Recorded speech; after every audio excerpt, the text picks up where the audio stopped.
25শে December ঘোরাঘুরি শেষ। 26শে December কিন্তু আমরা বিকেলবেলা খাওয়া দাওয়া করে রেডি হয়ে গেছি। আর এই দেখো আমার বোনকে কিন্তু এই সোয়েটারটা আমি গিফট করেছি। আর দুজনকে দেখো টুইন্স লাগছে না? রেডি হয়ে এবার কিন্তু আমরা চলে যাব মেজদির বাড়িতে।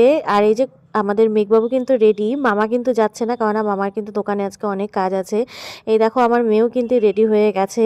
সত্যি এই কয়টা দিন দিয়ে কীভাবে কেটে গেল বুঝতেও পারলাম না। প্রিয়জনদের সঙ্গে দেখা হওয়ার কিন্তু মজাই আলাদা।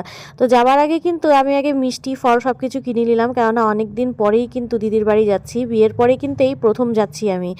আর এই যে সবাই মিলে কিন্তু টোটো গাড়িতে উঠে গেছি, এই যে মামি ভাই সবাই মিলে যাচ্ছি। আর রাস্তার থেকে কিন্তু বড় মাসিকেও তুলে নেব আমাদের গাড়িতে। বড় মাসিরই কিন্তু মেয়ের বাড়িতে যাচ্ছি আজকে।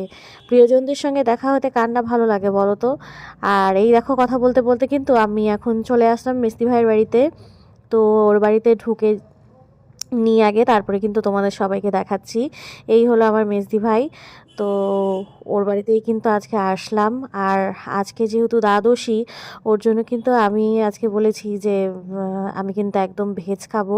তো তার জন্য কিন্তু মেজদি ভাই আমার জন্য কি কি করেছে চলো দেখাই। সবার ফার্স্টেই কিন্তু কফি খেয়ে নিলাম। আর এই দেখো গরম গরম ফুলকো লুচি, তারপরে পায়েস করেছিল, আলু ফুলকপির তরকারি, আর ছিল মিষ্টি।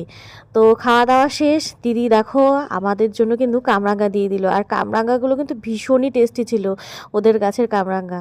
খাওয়া দাওয়া সেরে এবার কিন্তু বেরিয়ে পড়েছি, অনেকটাই রাত্রি হয়ে গেছে। আর বেরিয়েই কিন্তু আমার একদম ছোটোবেলার বান্ধবীর সঙ্গে দেখা হয়ে গেল, ওর সঙ্গেও কিছুক্ষণ গল্প করে এবার কিন্তু বাড়ি যাব।